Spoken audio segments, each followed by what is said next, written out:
Bien, Monsieur le Président, Mesdames, Messieurs, je suis très heureux d'être parmi vous aujourd'hui. Donc je suis un très vieux général, maintenant 65 ans, vous voyez ce que je veux dire.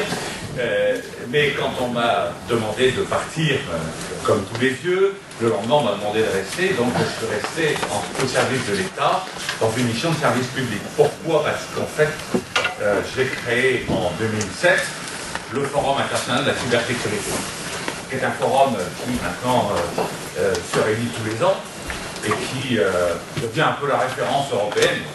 Ça, je suis tous les ans, on reçoit à peu près 4000 experts. Cette année, on s'attend à 8500 personnes, 300 entreprises du secteur de la cybersécurité.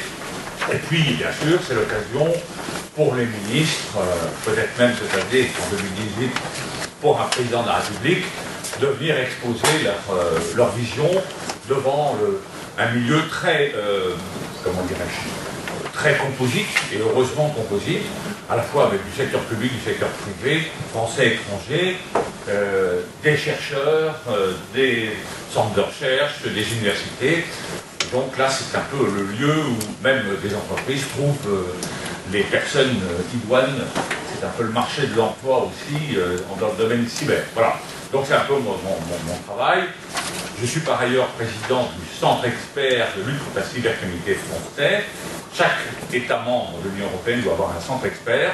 Ce centre expert rassemble entreprises, universités, centres de recherche, acteurs publics. J'ai par exemple Thales, Orange, PayPal, enfin vous voyez à peu près, puis l'Université de Montpellier, puis l'UTT 3, puis bon, voilà. Donc c'est ma deuxième casquette, mais vous voyez toujours dans le domaine cyber. Et la troisième, je dirige le centre de recherche de l'école des officiers de la gendarmerie nationale, toujours tourné vers les nouvelles technologies, parce que nous sommes convaincus qu'elles vont complètement changer la donne dans tous les domaines. Et alors, le sujet que je vais évoquer ce matin, c'est la transformation numérique. Souvent on parle, oui, ben ça y est, c'est la transformation numérique, c'est une évolution, une mutation, et là qui disent même une révolution. Ben, je dis que c'est même pas ça, c'est une métamorphose. C'est quelque chose de fondamental. Je me suis plusieurs fois ouvert, que ce soit d'un côté ou de l'autre, sur la pauvreté dramatique du discours politique au moment des élections présidentielles et législatives sur cette question qui va complètement reformater notre monde. C'est-à-dire que dans les 5 ans à venir, la durée du quinquennat, la durée de la législature, on va voir les choses mais bouger avec une vitesse extraordinaire. Et ça, je crois que ce qui caractérise la transformation numérique, c'est l'infiniment rapide, l'infiniment grand, peut-être un peu l'infiniment petit, avec des leviers qui se conjuguent et qui sont en train, non pas de s'additionner, mais se multiplier avec un coefficient considérable. Alors, oui, l'accélération, je crois que ce tableau le montre. En 1969, 4 machines sont connectées dans le monde. Vous voyez qu'en 2020, on rentre dans l'hyperconnexion, puisque selon les cabinets, c'est 30 milliards, 80 milliards, il y en a même un qui dit 212 milliards, et à peu près tout le monde s'accorde pour dire qu'en 2030, on aura à peu près atteint les 1000 milliards de machines connectées. 1000 milliards de machines connectées, ça veut dire que, en fait, tout peut être connecté. Je vous montrerai d'ailleurs un autre tableau. Et ce qui est important aussi dans l'accélération du phénomène, c'est de voir le nombre croissant d'internautes, de personnes qui sont connectées dans le monde avec un glissement considérable vers l'Asie. Ça, c'est quelque chose qu'il faut avoir à l'esprit. Souvent, on dit, bon, l'Europe, les États-Unis, on est en train d'être largement dépassé par l'Asie. L'Asie va être le centre de gravité, dans tous les sens du terme, de l'espace numérique dans les 5 ans à venir. En 2020, sur 4 milliards d'internautes, il y aura 1 milliard de Chinois. Ça vous donne une petite idée de la puissance économique d'entreprises comme Huawei, comme Lenovo, qui bénéficient déjà d'un marché captif local d'1 milliard d'internautes.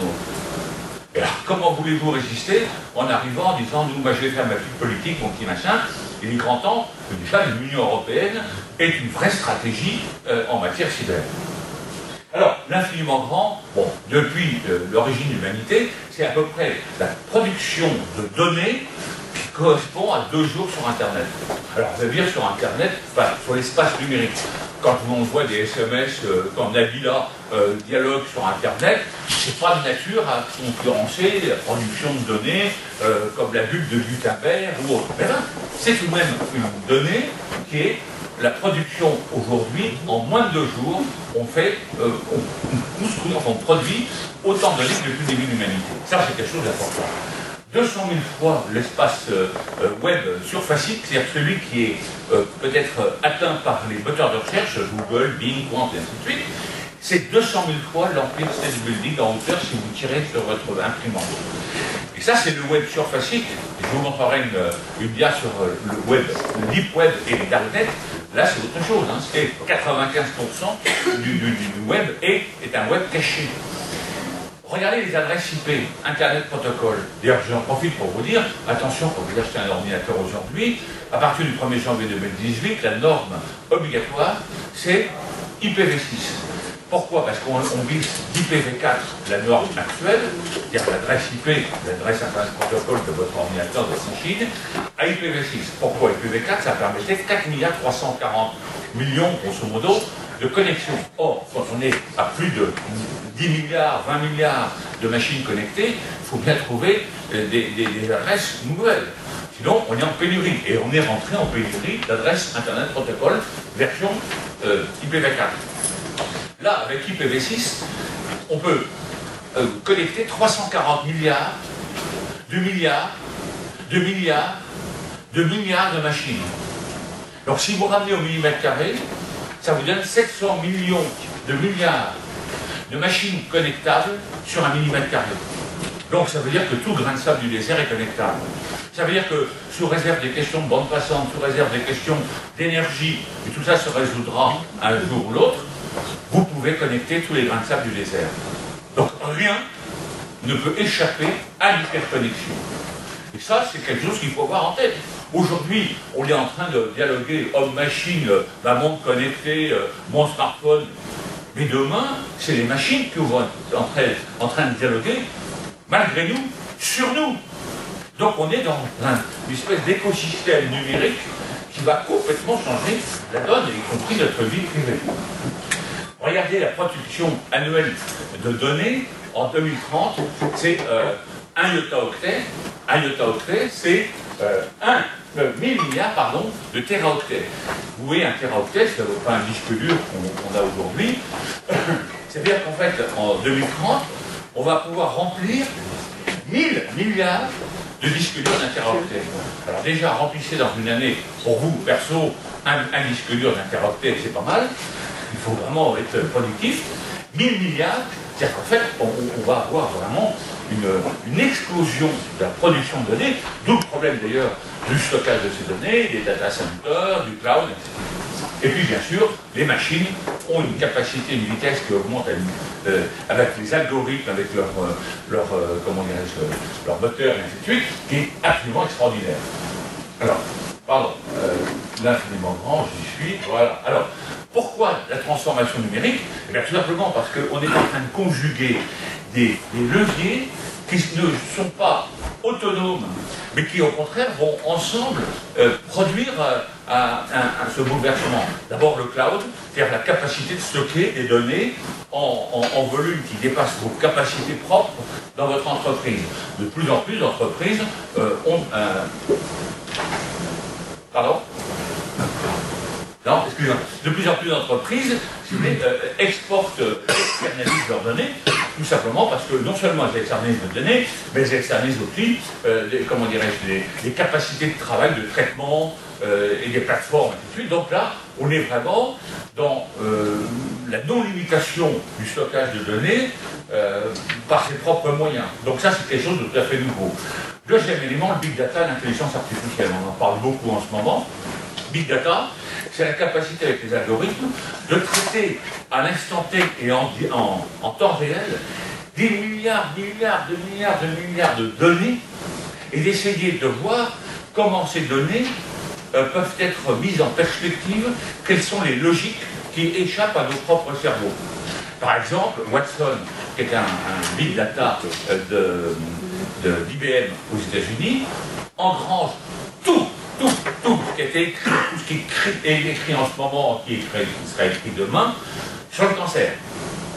C'est-à-dire qu'en fait, tous les dossiers des patients traités, décédés et à venir, malheureusement, sont rentrés dans Watson.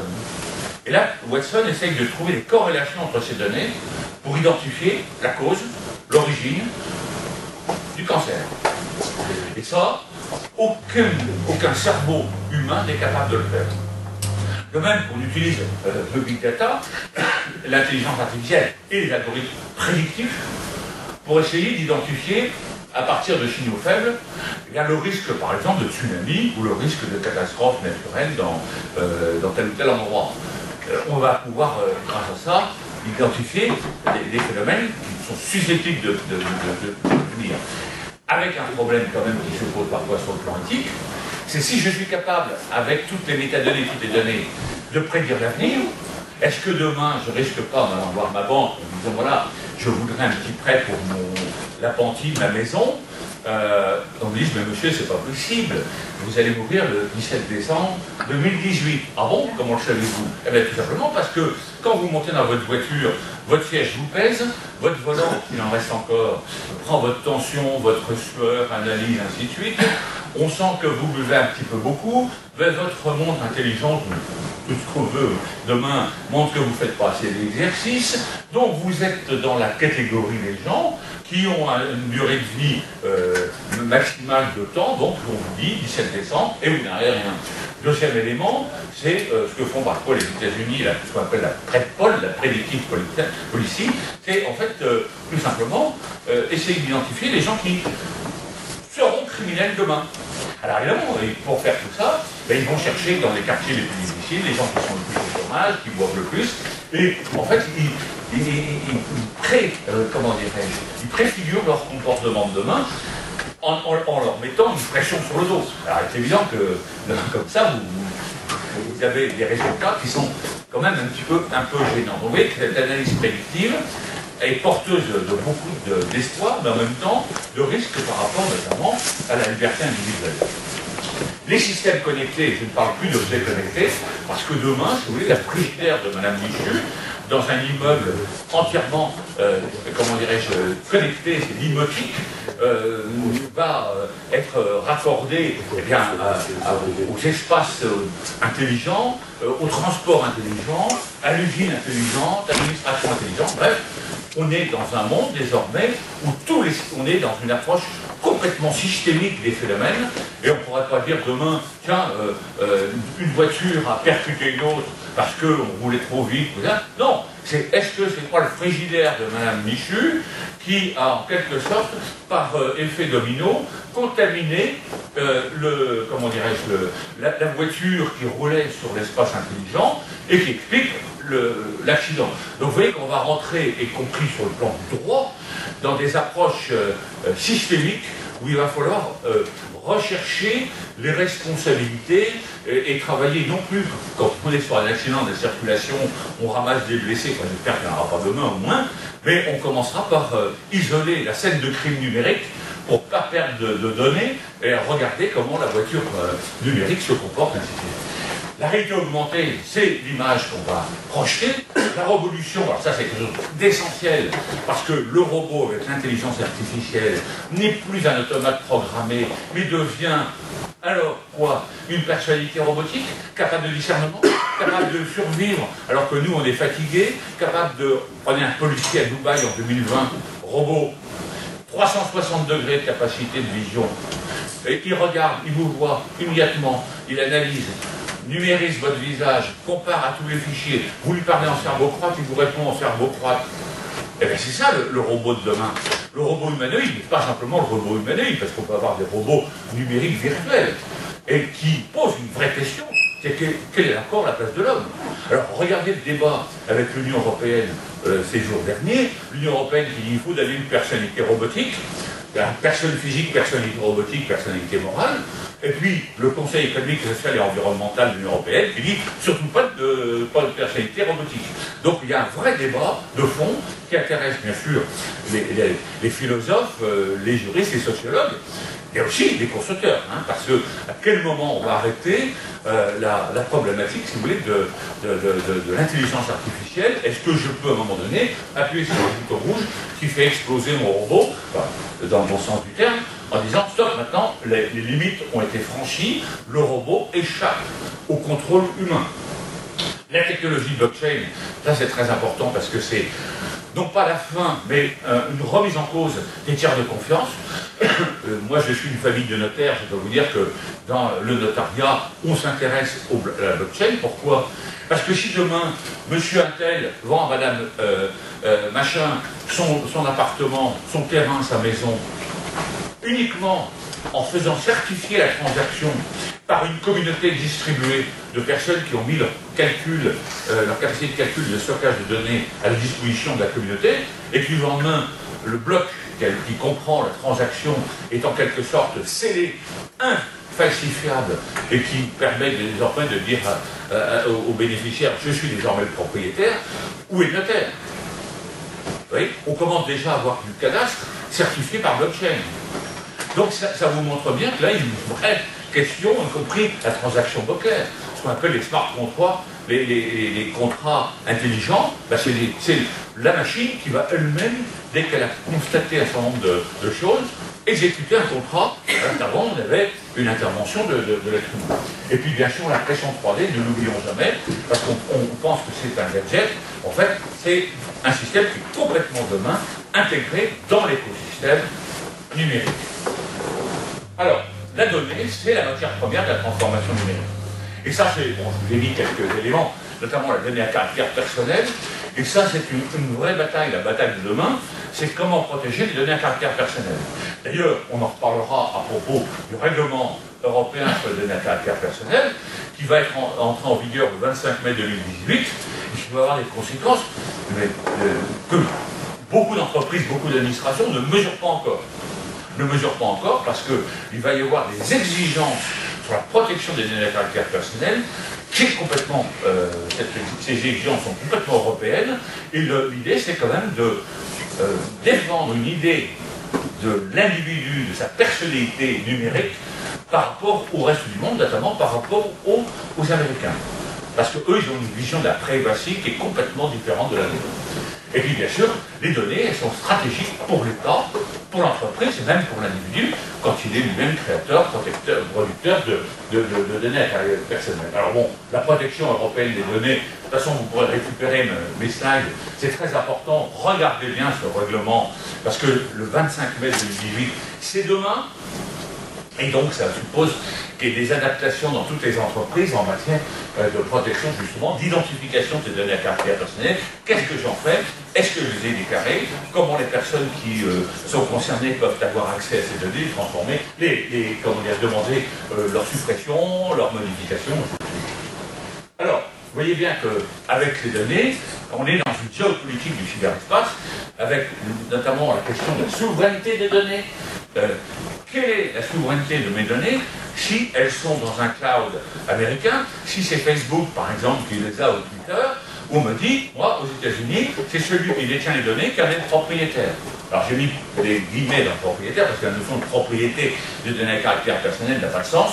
Je ne peux pas vendre mon nom, je ne peux pas vendre la date de naissance, ce sont des données, mais en revanche d'autres peuvent les utiliser, vendre l'usage de ces données, c'est non pas l'abusus, mais c'est le fructus et l'usus.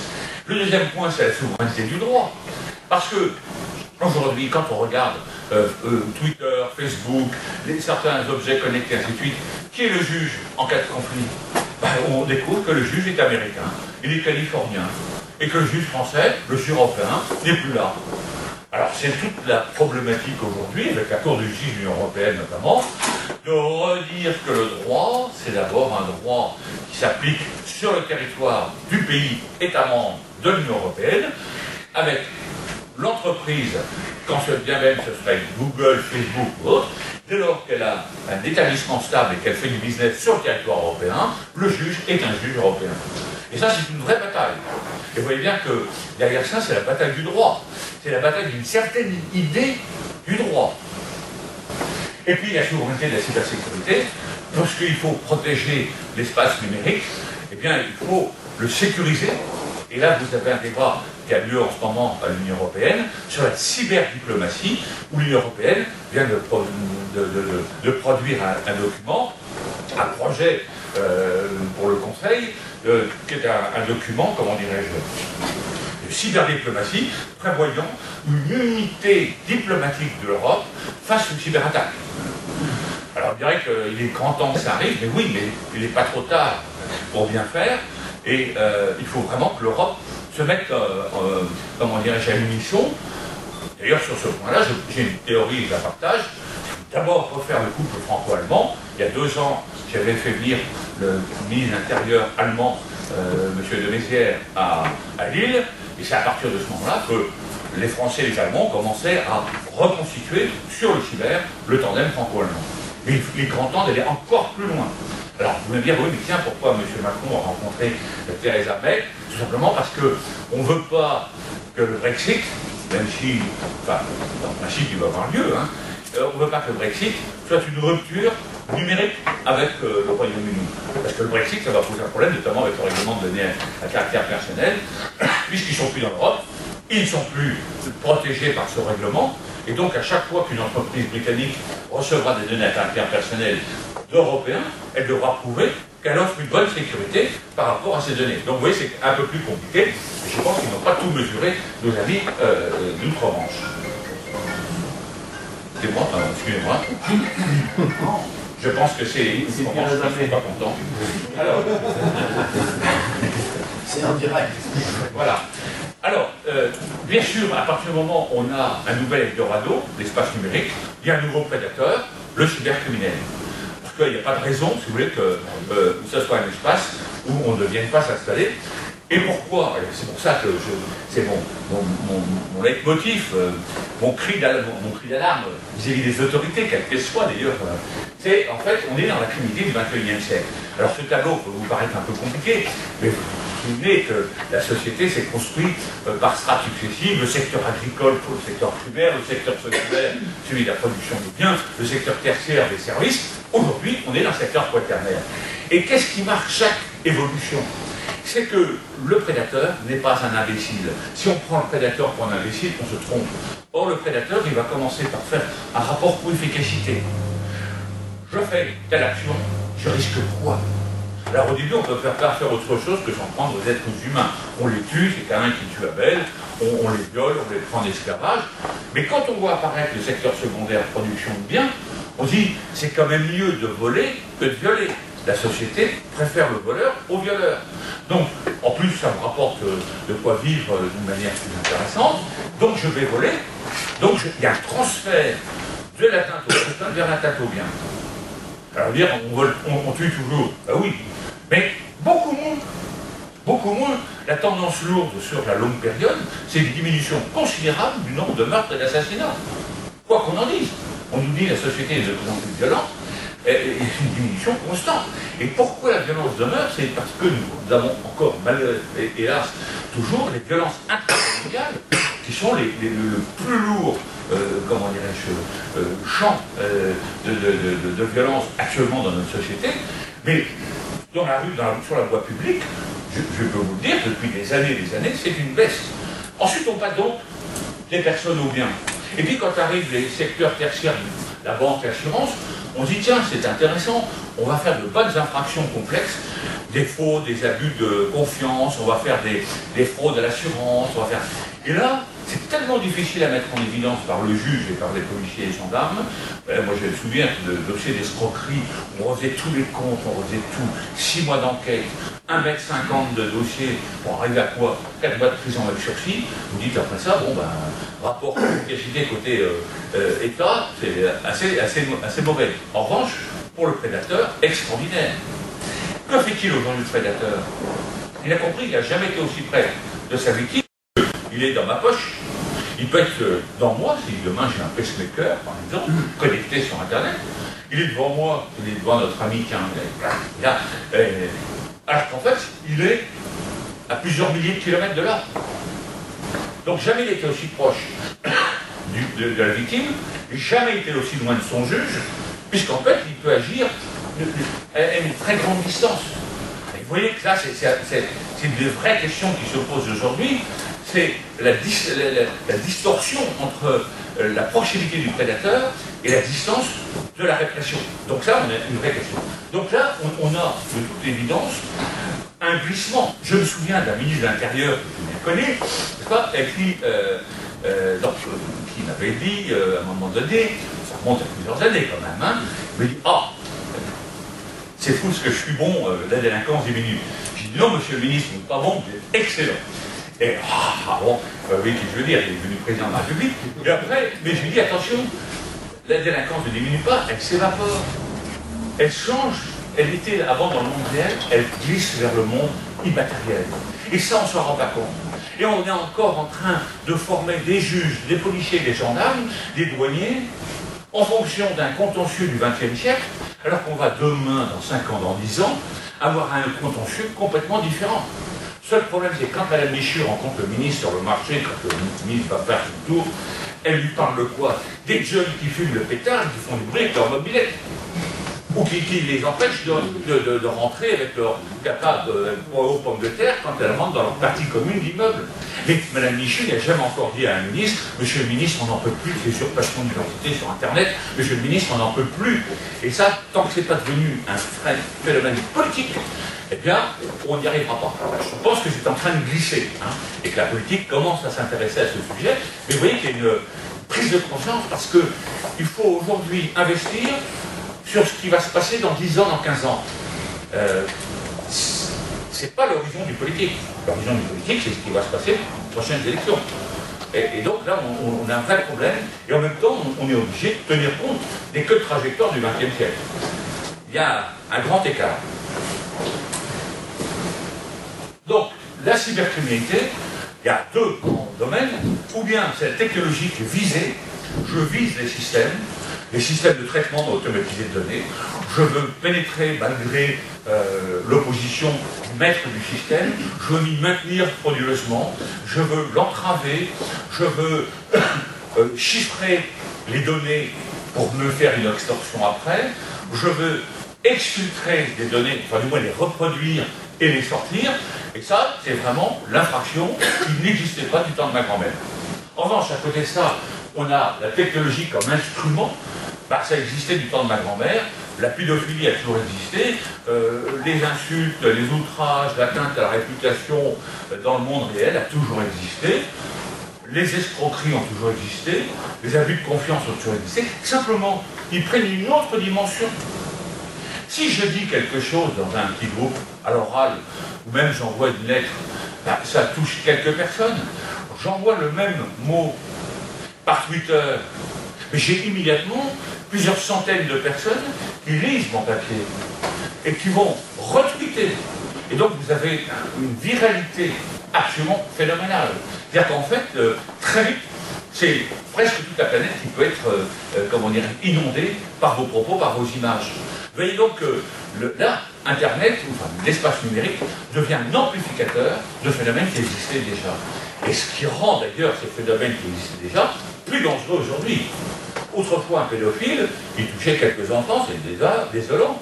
Mais aujourd'hui, c'est des milliers de pédophiles avec des milliers, des centaines de milliers d'enfants qui sont victimes de ces pédophiles et qui sont sur Internet. Bon, donc vous voyez que là, on est vraiment dans un domaine qui devient terrible. Vous voyez, quand je vous parlais tout à l'heure du web surfacique, c'est pour vous montrer que là aussi, on a à lutter contre un adversaire qui se cache. Qui se cache où? Dans la profondeur. Le web surfacique, c'est le web qu'on peut atteindre avec les moteurs de recherche. Alors qu'en dessous, on est dans le web profond. Le web profond n'est pas illégal. Une entreprise peut très bien avoir son réseau, son propre système, mais qui n'est pas accessible par moteur de recherche. On peut le comprendre. Vous avez un intranet d'entreprise non ouvert sur l'extérieur. J'ai beau taper Bing, Quant, tout ce que je veux, j'arriverai pas dessus. Et c'est normal.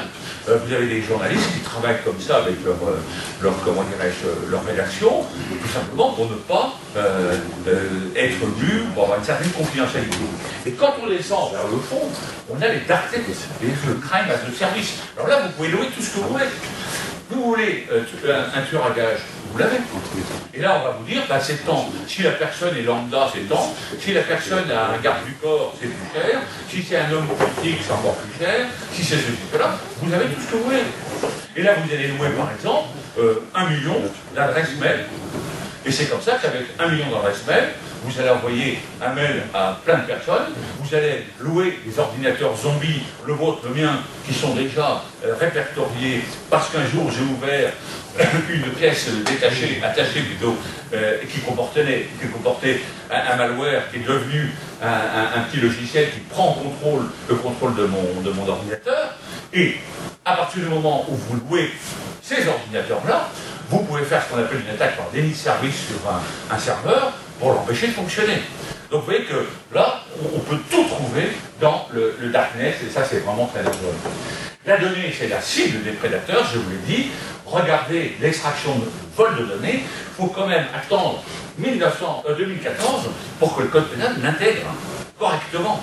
Vous voyez, avant, on a eu la jurisprudence Bluetooth de la Cour de cassation, qui a un peu tiré par les cheveux, mais il a mis le vol tout en... Bon, mais la loi, c'est 2014.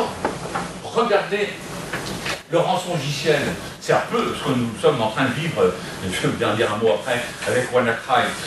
Bon, le rançongiciel, c'est quelque chose qui est vraiment une infraction qui porte sur les données. Et les données qui sont, en quelque sorte, verrouillées par chiffrement abusif. Alors, vous voyez, ça c'est le... Pardonnez-moi, c'est pas très, très clair parce que c'est une vue d'écran. Ça, c'est ce que j'ai eu à partir du 12 mai, un certain nombre de personnes, 150 pays visés, 300 000 machines infectées. Bon, c'est en gros, désolé, mais vous avez été en cryptène, donc chiffré, et donc, pour régler le problème, Bitcoin. Et vous pensez bien que la plupart du temps, les gens n'ont pas, même en payant sur Bitcoin, n'ont pas eu le retour de leurs chiffres, de leurs données. Et vous voyez à peu près la carte d'infection par WannaCry. C'est-à-dire que c'est même plus le petit prédateur qui fait son petit coup, c'est vraiment quelque chose de mondial. Alors, vous voyez qu'on est toujours dans la criminalité, mais qu'il y a une dimension qui dépasse complètement les frontières. Avant, vous pouviez faire un vol à main armée dans une banque, c'était limité à un quartier, à une rue. Là, un phénomène attaque l'ensemble du monde. Et ça, c'est quand même terrible. Alors, vous noterez quand même que la Corée du Nord n'a pas été touchée. Vous verrez qu'un certain nombre de pays, notamment la Pologne, ainsi de suite, n'a pas été touché, n'ont pas été touchés. En général, ou bien ces pays sont des pays relativement qui ont isolé leur système, ou alors ce sont des pays où par exemple l'Afrique est assez peu connectée, mais ils ont eu des points d'impact dans l'Afrique. Voilà. Donc vous voyez, ça vous montre bien que là on n'est plus dans une affaire locale, mais une affaire planétaire. Pour autant, il y a des gens qui ont dit, je sais qui c'est, WannaCry, c'est la Corée du Nord. Bon, oui, alors, on trouve quoi? On trouve des parties du code du malware qui sont communes, au code qui a permis l'attaque de Sony.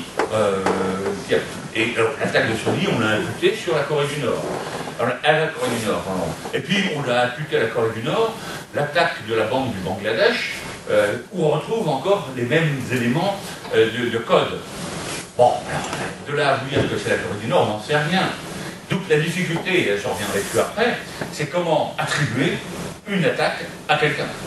Et le plus souvent, vous voulez, l'attaque qu'on attribue à quelqu'un, c'est une attaque qui est lointaine, et on a du mal à remonter la source. Parce qu'on a X manières de détourner l'attention, d'avoir des ordinateurs proxy, de faire des usurpations d'adresses Internet Protocol, qui aboutissent à découvrir que on ne sait pas faire. Quand il y a eu l'attaque de l'Estonie en 2007, on est remonté sur les ordinateurs, 60% des attaques venaient des ordinateurs des universités américaines. Pourtant, ce n'est pas elles qui avaient attaqué. Mais c'était la dernière, la dernière possibilité. Après, il y a eu des cyberattaques qui ont été camouflées, masquées, qui n'étaient pas forcément venant des États-Unis. Alors, vous voyez que là, on était encore autrefois dans l'artisanal. Là, on est également dans un chiffrement frauduleux, où les gens qui reçoivent ça, vous voyez, la République française, ils disent, oh là là, ça devient sérieux, la gendarmerie, et là, vous avez été détecté, n'est-ce pas, parce que vous avez, comment dirais-je, regardé des images pornographiques. Donc, vos données sont chiffrées. Pour pouvoir vous en sortir, il faut payer tant. Alors, comme si la gendarmerie nationale chiffrait les données des gens et payait tant. Mais alors, vous voyez, là, on demande par YouCash, par Pay, cette carte, YouCash, voilà. Et là, la rançon était de 200 €, vous voyez. Bon, et ça vous montre bien que c'est quelque chose qui marche très bien. Pourquoi ça marche bien? Parce que si vous l'envoyez à 100 000 personnes, sur les 100 000 personnes, il y en a bien 20 000 qui ont regardé des images un peu olé olé. Donc j'ai dit, ça y est, je suis pris. Et donc ils payent.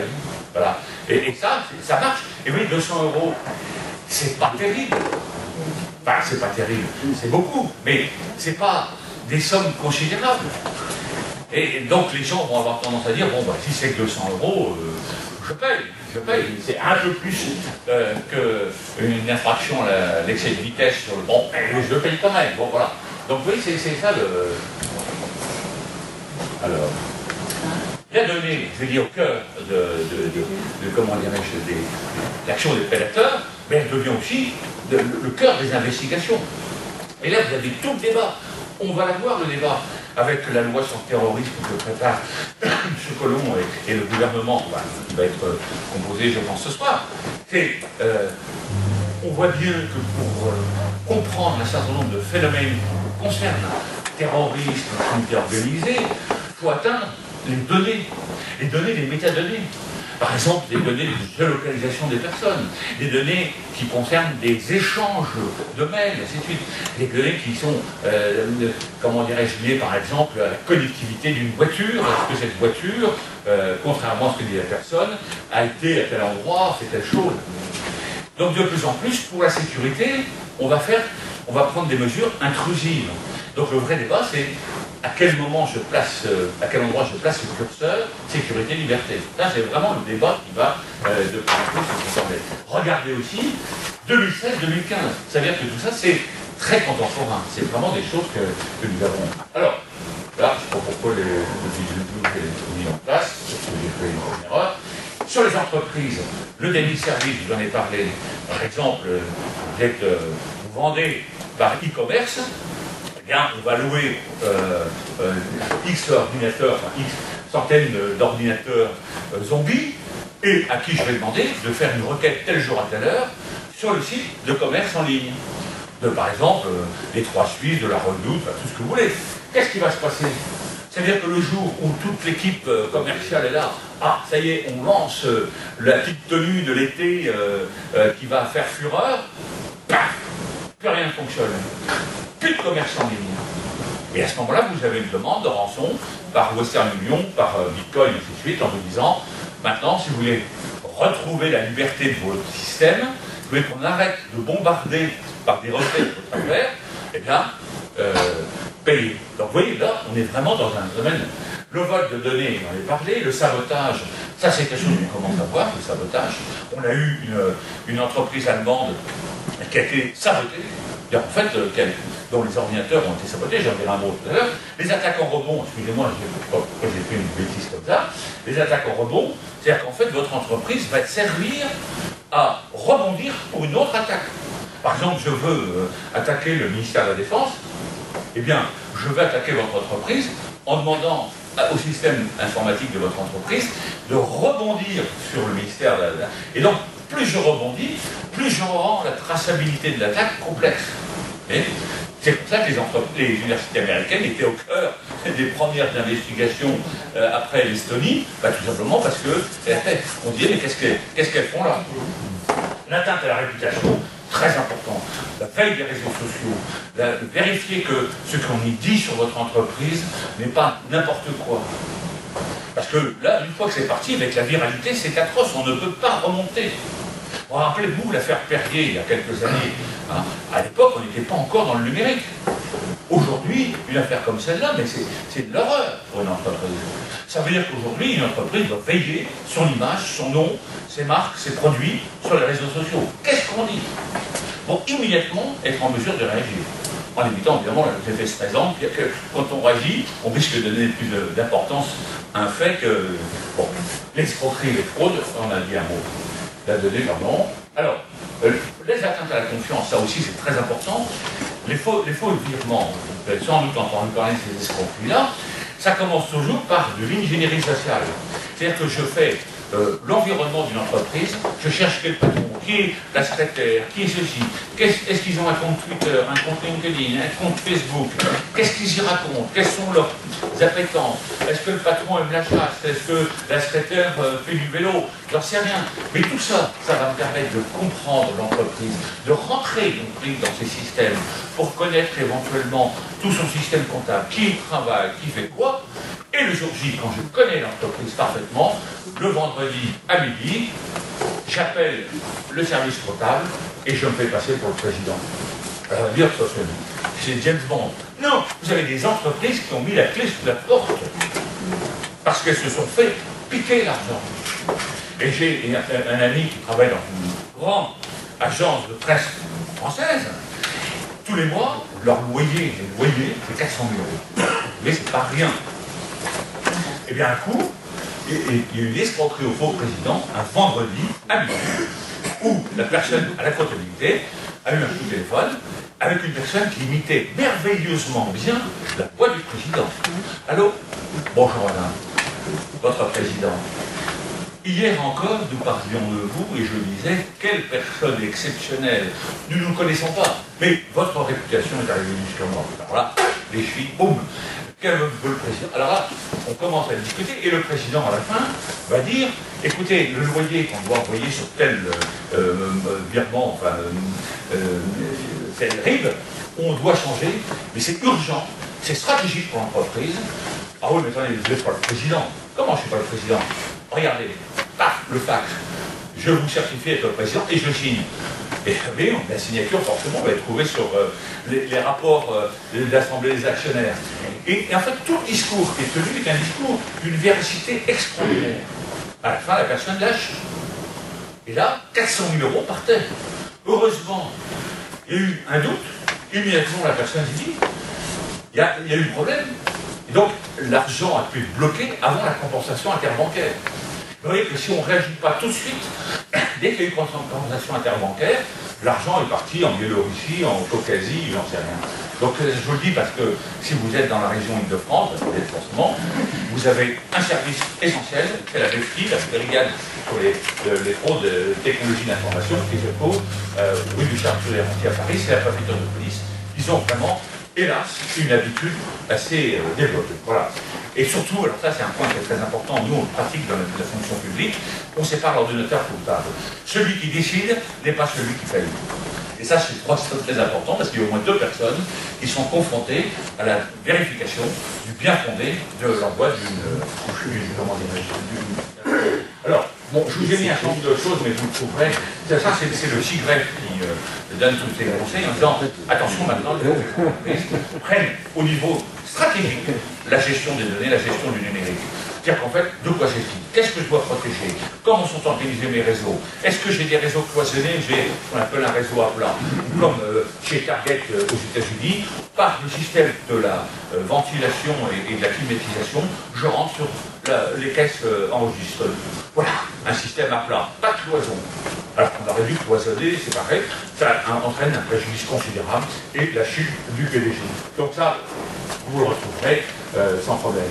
Les acteurs publics qui luttent contre la cybercriminalité, je passe rapidement. On avait un préfet cyber, maintenant une délégation ministérielle aux industries de sécurité et aux cybermenaces. Ça veut dire quoi? Ça veut dire qu'on est conscient qu'on ne résoudra pas le problème sans une coopération entre les entreprises. Et notamment les fournisseurs de sécurité qui sont dans le secteur privé. Donc vous voyez, il y a un rapprochement public-privé qui est évident. Alors bon, la gendarmerie, la police, Cyberdouane, la DGCCRF pour tout ce qui touche au commerce en ligne. Bon, la gendarmerie, sachez simplement qu'on essaye de développer un réseau local pour qu'il y ait des correspondants. Actuellement, notre réseau fait à peu près 3000 cybergendarmes, mais on espère monter encore davantage pour que partout, il y ait quelqu'un qui puisse dire votre problème, je ne peux pas le résoudre, mais je peux vous aider à trouver la solution. Ça, c'est un point très important. La police nationale, bon, ça c'est tous les services, notamment pour vous, la préfecture de police, la BFI. Et je termine, parce que je pense que je vais être un peu long, sur vous montrer qu'en fait on passe d'une cybercriminalité classique à quelque chose d'industriel et de planétaire. Et l'exemple a été montré avec l'Estonie. On déboulonne une statue à l'honneur de l'armée rouge. Le lendemain, tout le pays est bloqué. Plus de feu rouge, plus de machin, plus de distributeurs de billets, plus de tout ce qui fonctionnait avec l'informatique est bloqué. Bloqué par une cyberattaque, par des services. Le coût, vraisemblablement, cette attaque a bloqué l'Estonie à peu près 150 $ de l'époque. Non, mais ça vous donne une petite idée du coût. 150 $ pour bloquer un pays, combien de dollars aujourd'hui pour lutter contre un agresseur armé dans un pays? C'est des avions, des chasse. Oui, il y a une asymétrie entre la cyberattaque et ce qu'on connaît dans le monde réel. Je vous ai parlé de Stuxnet. Enfin, Stuxnet, c'est les Américains, vraisemblablement Israël, qui ont détruit 1000 centrifugeuses iraniennes. Les Iraniens ont répondu en 2012. 30 000 ordinateurs de Saudi Aramco ont été détruits. Détruits, c'est pas le truc qu'on reboot. Non, non, détruits en 15 minutes. Donc vous voyez, là, on n'est plus dans la petite cyberattaque, l'espionnage, on est dans le sabotage. Et puis bien sûr, le botnet Mirai. Alors TV5 Monde, oui, c'est intéressant TV5 Monde, pourquoi? Parce que TV5 Monde, on dit, oh, c'est Daesh. On a des écrans, Daesh appelle au djihad, et ainsi de suite. Donc c'est Daesh. Oui, sauf que quand on remonte, on découvre qu'une partie du code est en cyrillique. Et que le point de départ est dans le fuseau horaire Moscou-Saint-Pétersbourg. Bon. Alors les gens disent, bah, c'est pas compliqué, c'est Daesh qui a payé une mafia russe pour faire le coup. Et d'autres qui disent, c'est le gouvernement russe qui a payé une mafia russe en disant, vous passez pour Daesh, comme ça, ni vu ni connu. C'est pas moi, c'est ma sœur qui a cassé le calculateur. Ça, c'est des chansons d'Évariste dans les années 60. Vous connaissez peut-être pour les personnes qui ont connu l'époque yéyé. Et Évariste était un professeur de physique, un peu un Cédric Villani d'aujourd'hui, qui, en fait, dans les années 60, avait cette chanson, c'est pas moi, c'est ma sœur qui a cassé le calculateur. Et c'est exactement ça aujourd'hui. Ah non, c'est pas moi, dit Poutine. Ben, c'est peut-être ma sœur, une mafia, mais ça, c'est pas chez moi, ça, qui a cassé le calculateur. Donc chacun se renvoie, essaye de faire passer sur le dos de l'autre une cyberattaque. D'où la difficulté de savoir, je riposte sur qui? Je fais quoi? Alors est-ce que c'est parce que Poutine n'était pas content de notre politique en Ukraine et qu'on ne vende pas les deux Mistral à la Russie, qu'il a fait ça pour se venger? Est-ce que c'est Daesh? Oui, donc le problème c'est quelle est l'origine de l'attaque? Le botnet Mirai, c'est des caméras, 150 000 caméras plus des objets connectés, des caméras de vidéoprotection qui ont été, comment dirais-je, atteintes par un malware, prises sous contrôle, et c'est grâce à ces 150 000 caméras qu'on a pu attaquer en délit de service les grands serveurs américains. Moi, ça a touché d'ailleurs un peu la France, mais je me suis retrouvé sans Twitter. Parce que les serveurs Twitter ont été bloqués. Bloqués. Et ça pendant une journée. Alors dire on s'en est sorti après, mais ça vous montre bien aujourd'hui, on se pose la question de savoir comment notre société est capable d'entrer en résilience par rapport à des cyberattaques massives. Voilà, j'en ai dit un mot. Alors, pardon. Alors, ce qui est important, c'est qu'aujourd'hui, on n'est plus dans la notion de guerre paix, on est en fait dans une espèce de grand mouvement, cyberpaix, cyberdélinquance, cyberconflictualité, et là c'est le vrai débat qui se pose. Donc on a un continuum. Qu'est-ce que veut dire ce continuum? C'est que tous les acteurs se retrouvent d'abord sur un seul et unique champ de bataille, avec des méthodes, les armes sont les mêmes, que vous soyez délinquant ou attaquant étatique, ben c'est la même arme, alors qu'avant c'était le 1140 et le char d'assaut. Vous avez un marché commun, les darknets dont je vous ai parlé tout à l'heure, un peine main forte, peu importe pour qui tu roules, si tu as des sous et que tu veux bien me payer, je ferai le boulot pour toi. C'est-à-dire que les mafias, quelle que soit leur origine étatique, sont prêtes à faire du boulot pour Daesh si Daesh paye. Vous voyez ce que je veux dire? Et là, on est vraiment dans un monde sans poignée de bois, et ça, c'est quand même assez incroyable. Et puis, bien sûr, le problème du brouillage des pistes. il faut faire travailler tous les acteurs publics ensemble, maillés, le pompier, c'est-à-dire l'ANSSI, le soldat, la défense, le gendarme, tous les acteurs de la police, de la gendarmerie des douanes, le diplomate, ça, le diplomate, on le voit arriver, le cyberdiplomate, et on l'a vu encore cette semaine, la cyberdiplomatie de l'Union européenne, et puis vraiment une coopération publique-privée renforcée. Là, je crois que les derniers, enfin, il en reste encore, mais les derniers verrous entre le public et le privé vont sauter du fait du numérique. Je me souviens qu'un certain ministre des Finances, s'appelait M. Macron, parce que vous vous souvenez, mais avait dit le statut de la fonction publique risque d'exploser. Ben, il n'a pas tort. Parce qu'en fait, il va exploser forcément sous l'impulsion de la transformation numérique. Pourquoi? Parce que de plus en plus, on va faire appel à des compétences qui sont des compétences fortes en matière de cybersécurité, et on va aller les chercher sur le même marché que les entreprises. Et donc, aujourd'hui, il y a une formation insuffisante du nombre des acteurs, donc ça renchérit. Ça veut dire qu'à un moment donné, il va falloir qu'on trouve des solutions publiques-privées pour avoir recours à des compétences. C'est-à-dire qu'en fait, on ne peut pas dire, tiens, je vous embauche à tel niveau, puis vous allez monter dans le corps de la fonction publique X, Y, Z. On va avoir de plus en plus de porosité. Moi, je dis, demain, je comprendrai très bien qu'un gendarme soit formé avec l'aide d'Airbus, parte au bout de 4 ans chez Airbus, revienne au bout de 10 ans, et ainsi de suite, qui est en quelque sorte des échanges. La stratégie des ressources humaines, je vous l'ai dit, ça c'est très important, la formation. Là, je me bats dans les universités, j'enseigne dans plusieurs universités.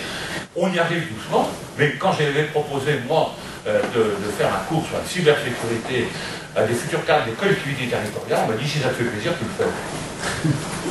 Voilà. Donc, vous voyez, c'est quand même important. Et puis, bien sûr, partager tout le renseignement entre les uns et les autres. Alors, ça, c'est une vue, et c'est ma dernière vue. Vous pouvez trouver ça sur Map North maintenant, je crois qu'ils vont changer de truc. C'est une carte du monde, hein, on ne voit pas très bien, mais on voit l'Alaska, on voit les États-Unis. Voilà. Qu'est-ce que ça représente? Si vous allez sur votre site, vous allez avoir une carte vierge. Et puis progressivement, elle va s'animer. Et chaque trait, chaque point, c'est un point de départ ou une cible. Et là, vous avez les attaques en live, comme on dit, les targets, les cibles et les origines. Et quand vous voyez le 14 juillet qui se dessine sur votre smartphone ou votre ordinateur, avec en permanence des attaques, vous dites ça c'est pour un offreur de sécurité dans le monde, North. Mais si je demande à Kaspersky la même chose, il a 400 000 sondes dans le monde. Si je demande à Airbus, Thales, ils vont vous sortir, McAfee, ils vont vous sortir aussi des cartes de cette nature. Ça nous montre quoi? C'est-à-dire qu'on est rentré dans un monde de cyberattaques permanentes. Et de cyberattaques, mais planétaires, permanentes. Alors il ne faut pas être inquiet, il ne faut pas dire oh, c'est une catastrophe, on est foutu. Il faudra quand même se poser des questions, si vous voulez, en termes de sécurité, et bâtir la société numérique qui profile sur 4 grands principes. La confiance. Aujourd'hui, on fait confiance. Vous allez sur Google, vous faites confiance parce que c'est une confiance par abandon, vous voyez, et non pas par adhésion. Vous faites confiance parce que vous dites, bon, peut-être qu'ils piquent mes données à caractère personnel, mais au moins j'ai la réponse à la question que je pose.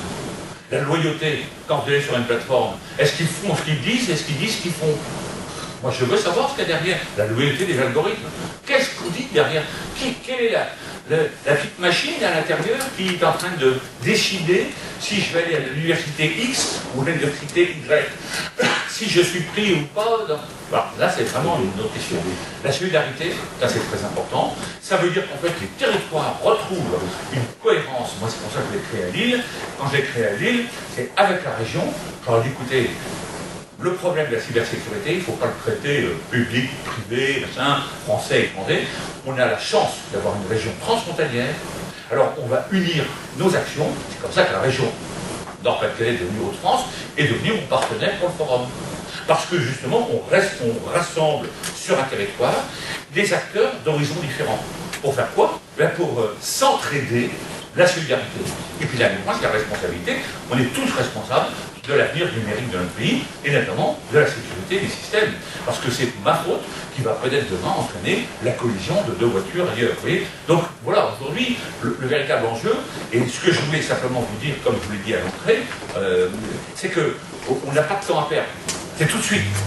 Comme on dit, c'est maintenant. Tu vois, et je vais même dire que c'était déjà hier.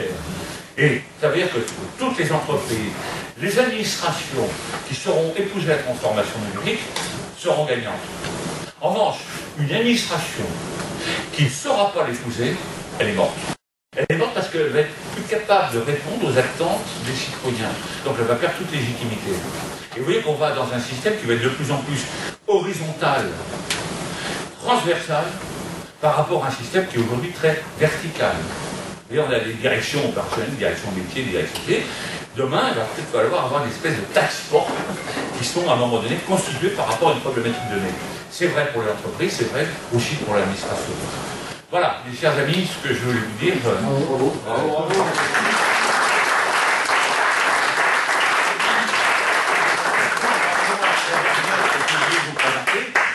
Peut-on envisager une déconnexion? Parce que vous avez des gens qui disent maintenant, je veux vivre déconnecté. Alors, je peux vous dire une chose, oui, vous pouvez vivre déconnecté, mais vous n'aurez d'abord, il faudra quand même vous connecter une fois par an pour déclarer vos impôts. Ensuite, votre carte vitale, elle va être de plus en plus connectée, donc santé, pas santé, votre carte bancaire va être de plus en plus... Enfin, si vous voulez, à un moment donné, c'est en peau de bête, ou alors vivre dans un monde connecté et l'accepter, mais surtout ne pas accepter d'être victime des prédateurs et d'avoir la pleine maîtrise de son identité numérique. Voilà, je suis prêt à répondre à des questions si... Voilà, oui, c'est le moment des questions. Si le président... Oui, vous pouvez vous asseoir.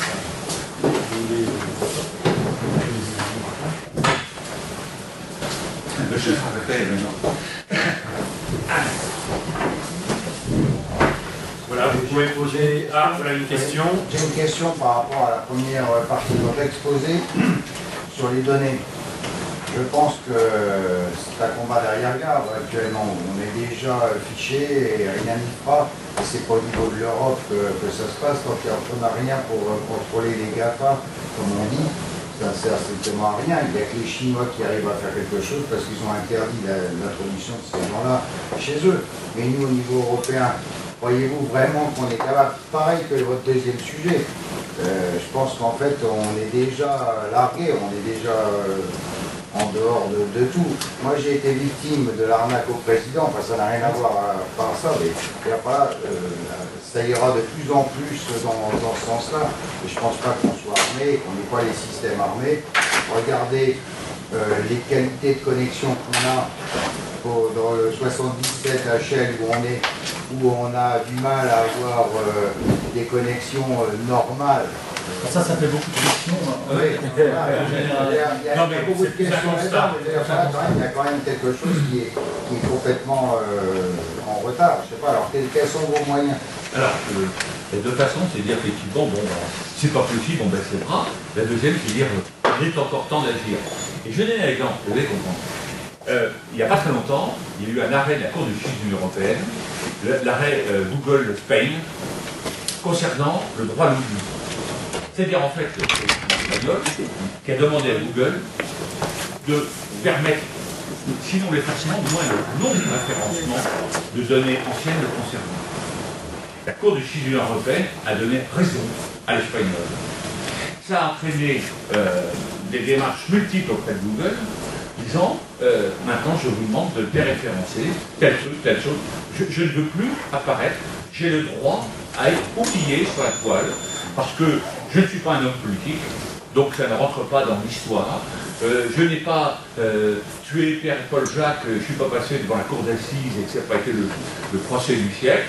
Donc je suis simplement un citoyen lambda, à un moment donné on a écrit ça sur moi, je veux qu'on l'oublie. Google a dit, bon oui très bien, je me plie à la jurisprudence. Et puis Google a dit, oui mais je le fais que pour les points FR, EU, BE, GE, UK, bon. Et là, l'Europe a dit, non, pour tout, quel que soit le lieu où on se situe dans le monde, à partir du moment où c'est un ressortissant européen, vous devez respecter le droit à l'oubli. Bataille qui va sans doute être gagnée. Ça veut dire quoi? Ça veut dire que si on n'était pas ferme, on n'y arriverait pas. Or, c'est parce qu'on est ferme, et que parce que, somme toute, tous les pays de l'Europe ont décidé, je dirais, d'être fermes sur les prix, toutes les CNIL européennes de G29 ont décidé d'être fermes sur les prix, bah, Google dit, bon, là en face, je commence à avoir des gens un peu... Bon, pourquoi les GAFA se mettent à repositionner des data centers sur le territoire européen? Pas pour nous faire plaisir, peut-être parce que l'électricité ici est moins chère, ben parce qu'ils sentent bien que le vent est en train de tourner. Et que s'ils veulent demain faire du business, il faudra bien qu'ils comment dirais-je, qu'ils respectent la réglementation européenne. Donc, vous voyez qu'un exemple où on voit bien qu'on peut regagner du terrain. Si demain, avec le deuxième recours de Maximilien Schrems, l'Union européenne dit, à partir du moment où vous avez un contentieux avec Google, Facebook, c'est le juge du pays, État membre, qui est compétent, et pas le juge californien, même si déjà le juge français l'a voulu, ça va être une sacrée victoire juridique et souveraine. Vous voyez, et tout ça, ça nous montre une chose, c'est que si la France dit, moi je veux la souveraineté, on n'y arrivera pas. Si la France dit, l'Europe, donc dont la France, veut la souveraineté des données, ainsi de suite, je peux vous garantir qu'on n'y arrivera pas. Sans avoir à faire la muraille de Chine électronique, ça je pense qu'on y arrivera. Mais si on ne dit pas je veux, on n'y arrivera pas. S'il n'y a pas de volonté, on n'y arrivera pas. Vous comprenez? Moi j'ai le sentiment, et là je mesure de Forum international de la cybersécurité en Forum international de la cybersécurité. Moi j'ai vu l'évolution des comportements, que ce soit du public ou du privé. Les gouvernants, moi aussi les régalien qui viennent, et puis parfois des ministres autres qui viennent. Ça montre quoi? Ça veut dire que de plus en plus le problème est pris à l'échelon national, en disant on ne va pas laisser passer un certain nombre de choses, et là on va se battre, y compris sur le plan industriel. Pourquoi à l'intérieur on a créé une délégation ministérielle aux industries de sécurité et aux cybermenaces? C'est parce qu'on a vraiment l'envie de créer un tissu, de favoriser un tissu industriel qui permet de lutter contre les cybermenaces. Mais c'est pas forcément par le policier. Non, mais je n'ai rien contre, au contraire, c'est surtout pour. Mais c'est pas suffisant. Il nous faut travailler avec les entreprises. Un exemple, et je termine là-dessus parce que je ne veux pas monopoliser. Regardez aujourd'hui, on fait de plus en plus appel à des pentesters, c'est-à-dire des jeunes hackers, qui dans les contrats de bug bounty viennent nous aider à protéger les données, nous aider à identifier les fragilités, les failles des systèmes. C'est-à-dire qu'en fait, on est dans une démarche complètement novatrice, et c'est parce que cette démarche est novatrice, elle est complètement différente de tout ce qu'on a vécu jusqu'à maintenant, qu'on va créer un mouvement de nature à remonter la pente. Et est-ce que les GAFA, les GAFAM, ou les APBU, c'est-à-dire Airbnb, pardon pardon Uber, oui, et puis peut-être l'autre, enfin, peu importe. Donc ça, c'est vraiment les pure players, ceux qui ne fonctionnent que grâce à... Est-ce que ces gens-là vont être les maîtres de demain, ou est-ce qu'on va retrouver une pleine souveraineté, une maîtrise, on va dire, sur nos propres vies et nos propres données numériques? Pour répondre à monsieur, vous disiez quelque chose qui est très comme dans l'état d'esprit français. C'est-à-dire qu'il nous faut des textes, il nous faut des prédictions. C'est la loi qui protège. Et c'est vrai, c'est la loi qui protège. Mais général, bien montré tout à l'heure qu'entre la perception de la menace numérique notamment et sa concrétisation dans le droit positif, il y a un certain temps qui passe. Donc c'est votre émission, je pense, vous en tant que d'un club, mais également des organisations consulaires, de la CGPM, du MEDEF, de faire remonter cette crainte auprès du gouvernement et auprès des instants. Parce que si c'est juste Madame Michu qui fait savoir qu'on lui a arraché son sac à main, et c'est important pour Madame Michu qu'on lui a arraché son sac à main, votre préoccupation ne sera pas prise en compte. Et puis je crois que le deuxième point que je souligner en général, c'est qu'on passe également d'un état juridique écrit à un état jurisprudentiel, un état de la réglementation qui résultera de plus en plus de la jurisprudence. c'est quelque chose de nouveau chez nous. Le monde anglo-saxon vit dedans depuis quelques siècles, mais c'est toute l'importance des arrêts de cour de justice européenne et des cours nationales et internationales lorsqu'il y en a. Il faut aussi dans notre tête se préparer à ça.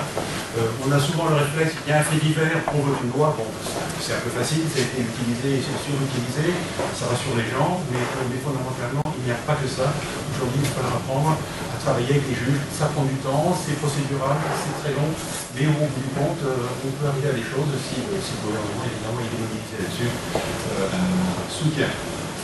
Pardon, Juste pour continuer, je pense qu'il y a une question. Oui, juste pour continuer votre propos, vous parlez de vous avez des juges, mais est-ce qu'il y a encore besoin de juges? Parce qu'on peut très bien passer à une justice prédictive dans laquelle qui sera beaucoup plus rapide, une justice prédictive qui sera beaucoup plus rapide que le juge qui prend du temps et qui est forcément humain. Donc, justice prédictive. oui, c'est-à-dire que. C'est quoi alors, voilà. Tu parles de la blockchain? C'est-à-dire que là, une justice prédictive, c'est-à-dire qu'à un moment on doit juger quelque chose, parce qu'il y a une décision à prendre, une décision de justice à prendre, que ce soit l'ordinateur qui le prenne.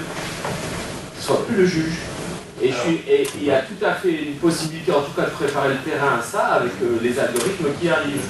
Et le juge, il a juste à donner son blanc-seing, on se demande pourquoi d'ailleurs, mais il peut le faire. Donc quand on dit qu'il faut aller vers les juges, je suis pas certain. Et la common law, bon, ok, pourquoi pas. Ah non, mais c'est pas comment dire, il faut aller vers les juges. Les juges sont là, et au niveau international, ce sont les juges qui Ils ne seront jamais assez rapides. Ils seront jamais assez rapides. L'aspect le plus caricatural, c'est la Cour pénale internationale où les procès prennent 5 ans, 8 ans ou 15 ans. Parce qu'il faut établir les preuves, il faut définir les victimes. Bon, c'est un cas évidemment extrême. Mais dans la justice commerciale ou la justice de la propriété intellectuelle, ce sont des points de passage obligatoires et qui vont devenir de plus en plus. Non, mais je ne dis pas que c'est un bien ou un mal, je dis que c'est quelque chose qui arrive. Je n'ai pas la vision prospective et diversifiée que celle du général. Je ne veux pas prendre la parole plus longtemps, mais ce que je voulais dire, c'est qu'à l'ENL, quand on suit les cours à l'heure actuelle, la grande peur des magistrats, la grande peur, c'est de dire oui, mais vous ne voulez pas arriver dans une justice prédictive, c'est-à-dire de toute façon, il y a un tarif. Il y a un tarif et on donne une peine qui est assez. Mais on y arrive directement parce que les juges ne sont pas assez rapides, simplement parce que ce sont des hommes, on a vu la rapidité des chiffres que le général a montré, et qu'à un moment donné, on ne peut pas lutter, le juge ne peut pas lutter contre les problèmes, ou il ne peut pas être assez rapide, donc il lui faut des instruments de cette ordre-là. Et moi je crois qu'on y va vraiment très vite et très fort. Alors peut-être pour des litiges commerciaux, des litiges civils, au pénal j'ai plus de doutes. Je ne veux pas rentrer dans le détail derrière très chaude en ce moment. Si c'était les algorithmes qui traitaient le problème, mais ils le font déjà, par exemple sur la route. l'affaire serait déjà tranchée. Sur la route, ils le font. C'est les algorithmes qui règlent les PV, c'est pas les juges. Oui. J'essaye d'être un peu positif, hein, mais c'est. Non, mais voilà. on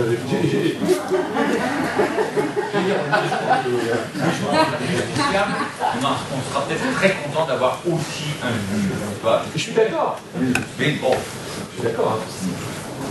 et ça, en fait, c'est la vraie question, c'est jusqu'où je vais aller dans la révolution, jusqu'où je vais aller dans l'automatisation, l'intelligence artificielle, et à quel moment il va falloir, je vais dire, bon allez, et où est l'homme dans tout ça? C'est-à-dire réincorporer l'être humain dans le dispositif. Simplement, peut-être qu'il sera libéré d'un certain nombre de tâches dans Internet, et là, on va le redonner la capacité d'agir humainement. Vous voyez ce que je veux dire? C'est-à-dire avec une vision stratégique, avec une vision d'équilibre. Enfin, c'est peut-être ça qui va demain changer. Quand je vois travailler des magistrats, souvent je me dis, mais ça, c'est du travail, ils perdent leur temps, ils ont une intelligence qui n'est pas mise à profit parce qu'ils sont obligés de mettre des dossiers au carré. Enfin, non, c'est-à-dire que tout ce temps-là pourrait être confronté à utiliser pour vraiment se poser des questions sur la justice, ce qui est juste, ce qui est bien, ce qui est pas bien. Vous voyez, un vrai travail de magistrat. Voilà. Et puis juste à titre d'exemple, vous avez entendu que le ministre de l'Intérieur voulait proposer une alternative contraventionnelle à la consommation de cannabis. C'est vrai que négocier, que tout le monde est policier, les gens-là, parce que quelqu'un a été pris avec deux pétards dans sa poche, c'est la papasserie énorme, ça prend un temps fou, c'est procédural, c'est lourd. L'amende contraventionnelle, ça permet de dégager du temps du temps magistral, parce que c'est un peu difficile, en automatisant les choses. Dès l'instant où l'infraction a été constatée, c'est comme lorsque vous roulez un peu trop vite sur la route et qu'un radar vous a remarqué au passage, ça devient, c'est une forme d'automatisation, mais je crois qu'elle est positive. Comment dire, Non, elle n'est pas positive. Elle n'est pas positive.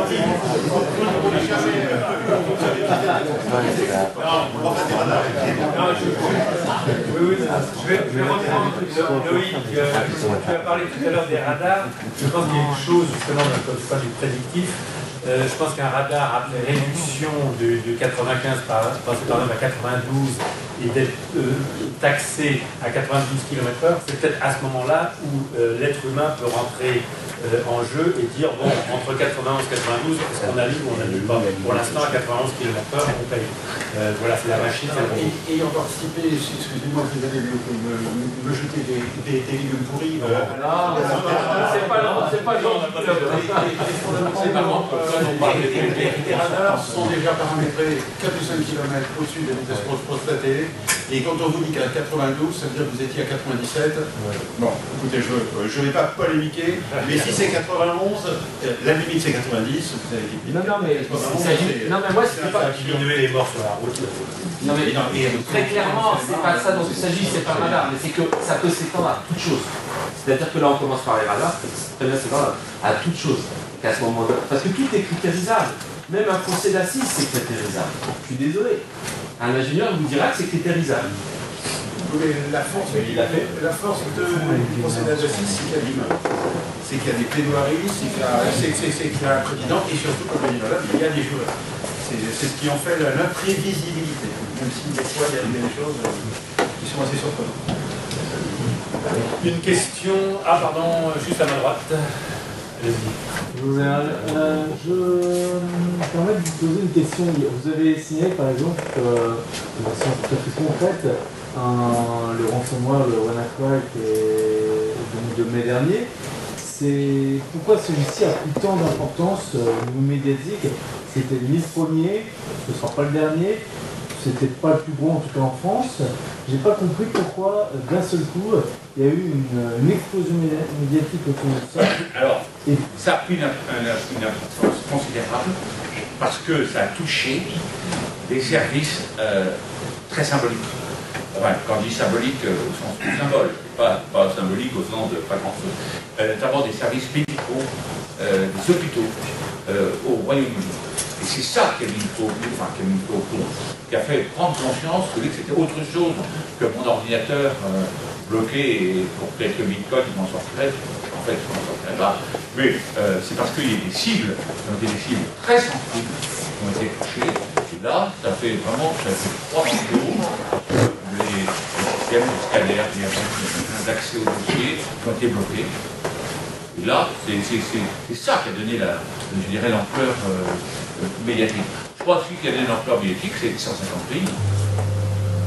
150 pays. Et là, c'est pas rien. C'est-à-dire que partout dans le monde, ça grattait. Donc à partir du moment où dans chaque pays, vous avez des médias qui en parlent, de médias en médias, ça monte, ça devient une mayonnaise.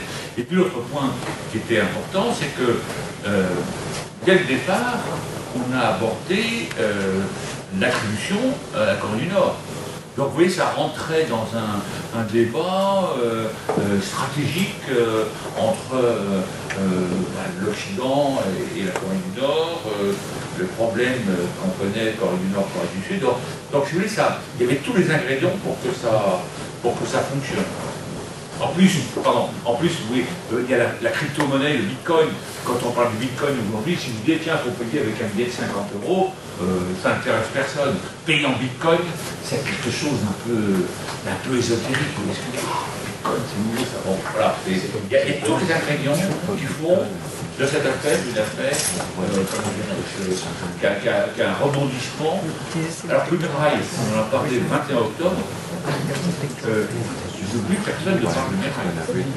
Alors que pour un Metrail, je peux vous dire qu'on va encore en parler pendant des semaines et des semaines. Parce qu'il va y avoir des répliques, forcément. Même si un chercheur a trouvé la réplique, il y aura des répliques. D'où l'intérêt pour nous de caractériser si nos données sont sensibles, vitales ou non. D'où l'intérêt pour nous de caractériser est-ce que nos données sont sensibles. C'est la première chose qu'on fait. Vitales ou non. Une entreprise, première question, ces données-là, si je les perds, est-ce que je suis mort? Celle-là, si je les perds, est-ce que c'est grave pour mon entreprise? Celle-là, si je les perds, c'est embêtant, mais c'est pas gravissime. Déjà, quand vous avez caractérisé, c'est pas facile, parce que dans un même dossier, vous allez avoir de l'ultra sensible, du moyennement sensible et du pas sensible. Donc c'est pas aussi évident de faire le tri, si vous voulez.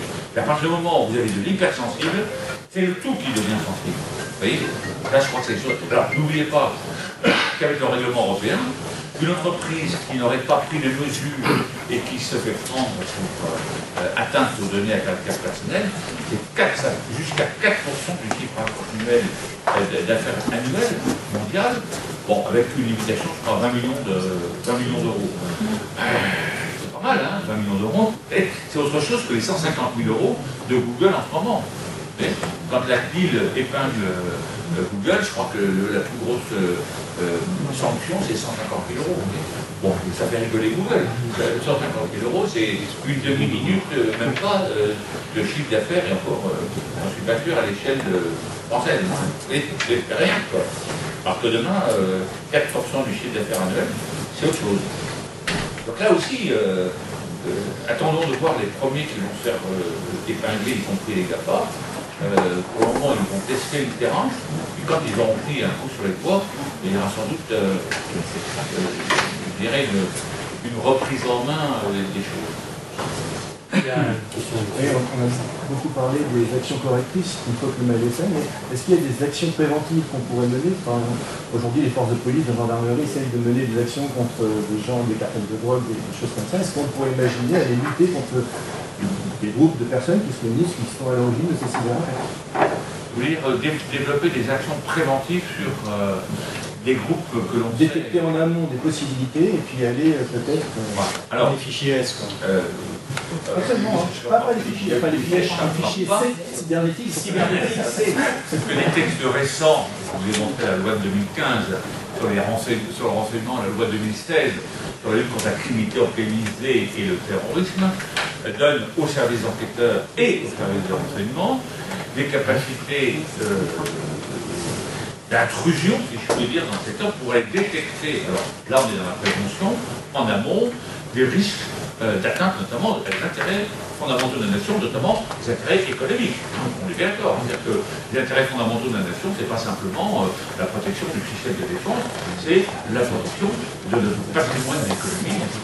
Donc là, les services de renseignement aujourd'hui disposent de ces outils, notamment la direction générale de la sécurité intérieure, pour faire justement de la lutte contre l'espionnage économique, voire plus l'affinité. Donc oui, on est bien conscient que le travail en amont de prévention est indispensable. Parce que autant je dis, il faut absolument lutter contre la cybercriminalité, avoir des policiers, des gendarmes, enquêteurs capables de faire des perquisitions, des saisies, et ainsi de suite. Autant je vois la limite de l'exercice si, avec un magistrat qui a compris le problème, des policiers et des gendarmes, on se tourne vers un magistrat biélorusse ou je ne sais où, avec des policiers biélorusses qui sont parfois, enfin je dis biélorusse, on en va mettre pays X, en péril, et gêner le sous-préfet qui va dire devant moi un général a mis en cause un PNL à l'étranger. Imaginons un pays X dans lequel les magistrats et les policiers sont les premiers à toucher, vous voyez ce que je veux dire? Bon, vous faites comment la coopération? En revanche, si vous travaillez en amont sur la prévention, là vous allez y gagner. Et donc, le CECIF que je préside, le Centre expert de la cybercriminalité française, on travaille beaucoup sur la prévention. On travaille beaucoup sur la prévention pour faire en sorte que les gens soient avertis, comme ils sont avertis, ils en valent deux, comme ils en valent deux, mais ils sont plus forts. Et donc il faut éviter le cybercrime avant qu'il ne se commette, parce que quand il est commis, je ne dis pas qu'on a des doutes sur le résultat de l'enquête, mais c'est parfois très difficile. Hein. Le petit crétin qui se fait prendre parce qu'il a utilisé son ordinateur, ça existe, mais c'est rare.